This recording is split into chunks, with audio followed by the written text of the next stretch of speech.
Hi, this quick recording is going to help you with your creation myth activities, specifically the very first one, activity one, which can be a little confusing. So, the first thing that I just want to quickly talk about is what is a myth.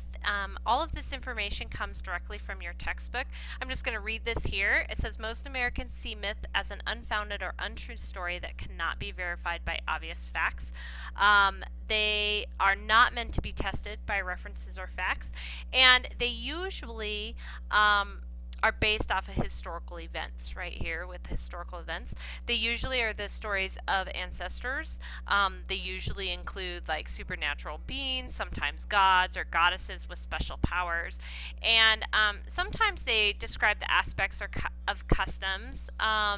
Sometimes they have mythical characters, and each culture has some type of myth regarding creation, and that's what we're going to be focusing on today is the creation myths for the Egyptian culture and the creation myth for the Chinese culture. And you will see gods and goddesses with special powers, and then natural events just as birth in these. So one of the most confusing parts of this assignment is we're going to be looking for common themes that occur. A lot of the times in your text or title, they're going to call it elements, okay? What they mean are themes. There's 4 themes in creation. The first one is birth. Obviously, this is going to be in all creation myths, because it's a creation myth. There's going to be a mother and a father figure. Usually, mother is the earth, and father is the sky. And then there's going to be a supreme being. So the supreme beings usually they come before the creation of the world. So they come before everything else. And then there's animals that play key roles.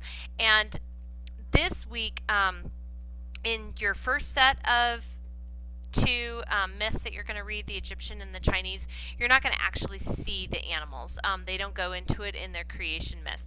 But you will see it when you read the next 2 myths, which are the Bushmen and the Iroquois. So that's going to be important when you get there. So what you're going to want to do is your first assignment is based off of 2 creation myths, the Egyptian and the Chinese. And I'm just going to quickly go over each one right now. This is how I would do it if I was you. If you are watching, I would go and watch the Egyptian myth.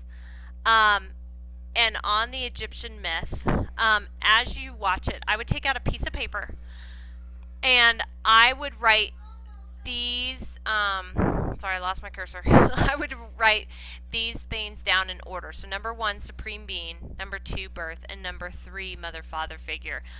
You don't need to worry about animals because it's not going to be in there.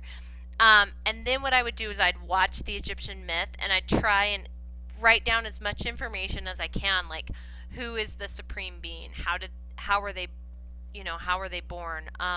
Who is born, who's the mother father figure, and just try and write all that information down, because then what you're going to want to do is you're going to want to go to your Chinese myth and you're going to want to do the same thing.